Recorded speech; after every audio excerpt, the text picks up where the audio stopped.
வணக்கம்.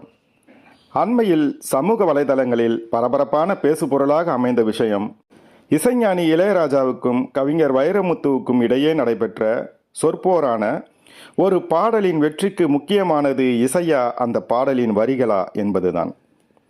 கவிஞரின் ஆதரவாளர்கள் அவருக்கும், இசைஞானியின் ஆதரவாளர்கள் அவருக்கும் ஆதரவான கருத்துக்களை கூறி வருகிறார்கள்.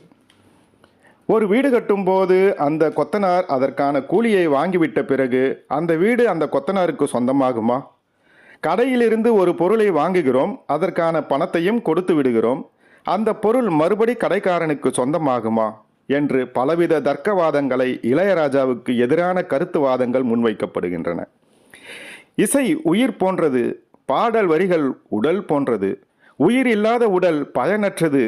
இசை இல்லாத பாட்டு வரிகள் வெறும் எழுத்து மட்டுமே, அதை ரசிக்க முடியாது.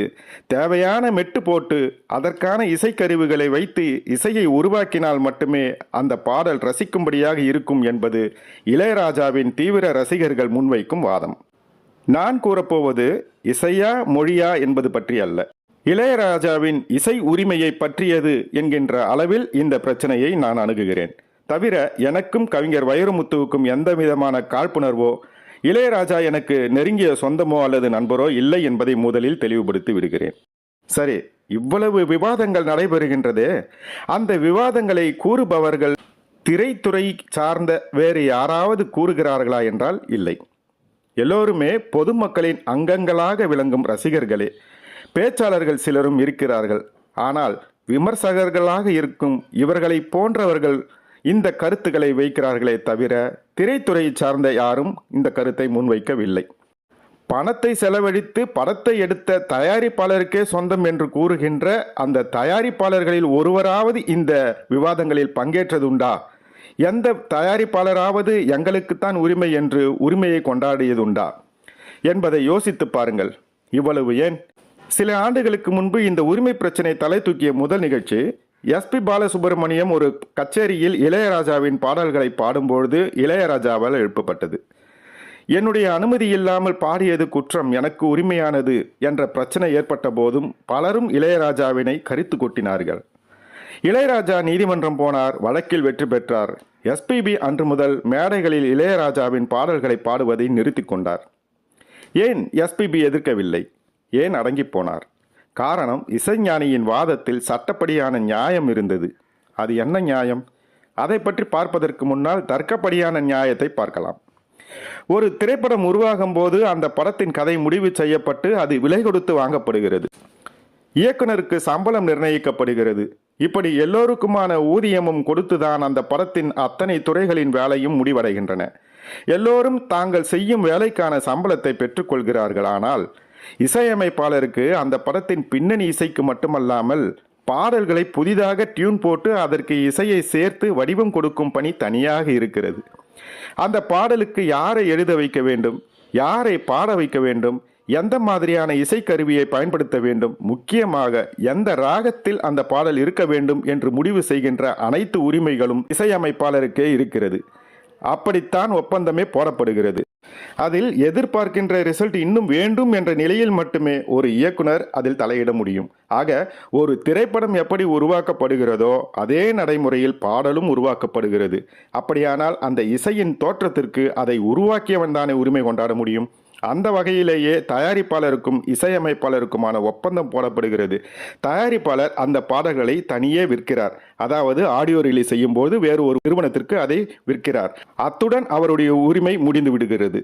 ஆடியோ ரிலீஸ் உரிமையை வாங்குகின்ற நிறுவனமும் அந்த பாடலால் கிடைக்கும் தொகையில் கணிசமான பங்கை இசையமைப்பாளருக்கு தருவதாக ஒப்பந்தம் போடப்படுகிறது. இந்த ஒப்பந்தம் அந்த இசையமைப்பாளர் பாடலை உருவாக்கிய நாளிலிருந்து 60 ஆண்டுகளும் அவருடைய மரணத்திற்கு பிறகு 60 ஆண்டுகளும் என்ற வகையில்தான் ஒப்பந்தம் போடப்படுகின்றன. கூடுதலான ஒரு செய்தி, அந்த பாடலை எழுதிய கவிஞருக்கும் சிறு பங்கு இதில் போய் சேர்கிறது என்பதை நினைவில் வைத்துக் கொள்ள வேண்டும். இப்படி தர்க்க ரீதியாக பார்த்தால் இசையமைப்பாளருக்கே உரிமை என்றாகிறது.